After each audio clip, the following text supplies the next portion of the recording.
En France, en ce moment, nous ne vivons pas une crise politique, comme veulent nous faire croire les médias et les politiques médiocres que nous avons, mais plutôt une crise économique déguisée.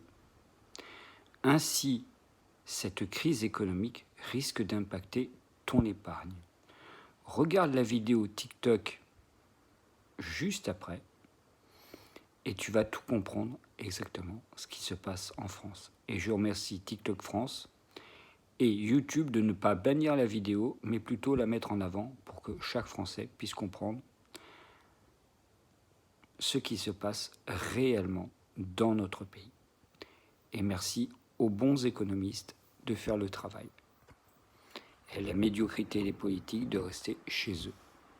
François Bayrou sollicite le vote de confiance et est assuré de devoir démissionner. Aujourd'hui, je vous explique pourquoi ce qui s'apparente à être une crise politique n'est simplement qu'une crise économique déguisée qui va mener tout droit à votre épargne. François Bayrou a toujours parlé de la dette. Dans tous ses programmes, le sujet est présent, sauf que depuis quelques mois, l'intensité des propos s'accentue. Pourquoi ? Eh bien parce qu'il se trouve dans une impasse politique. Quoi qu'il fasse, il ne pourra pas faire accepter un projet de loi de finances qui permettrait de faire des économies. Et sachant cela, il décide de se faire un harakiri politique en demandant un vote de confiance à l'Assemblée.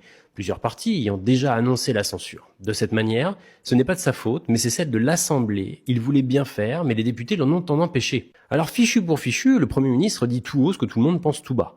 La France est au bord de la faillite, il faut agir. Le problème, c'est que le reste du gouvernement n'a pas envie de le suivre dans sa chute.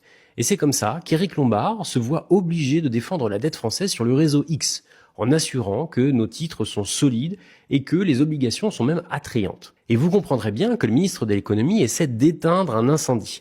En le faisant sur le réseau X, il s'adresse aux particuliers qui ont peur pour leur épargne. Car dans cette conjoncture d'instabilité, les Français ont le réflexe d'épargner.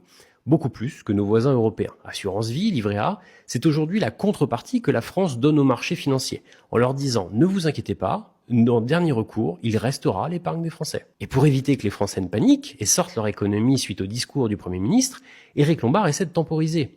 Mais le problème, c'est que les Français commencent à être coutumiers de l'exercice. Lorsqu'il y a le feu et que l'on vous dit que tout va bien, c'est probablement que tout va vraiment mal. Nous allons, dans quelques jours, plonger dans une incertitude politique qui va mettre la pression sur notre économie. La France ne peut pas tenir économiquement sans un gouvernement stable, ni sans changement drastique. Et dans les semaines qui viennent, on va commencer à parler aux Français en indiquant qu'il faut participer au relèvement de la France. Faire participer les Français ne passe que par deux moyens, les impôts et leur épargne.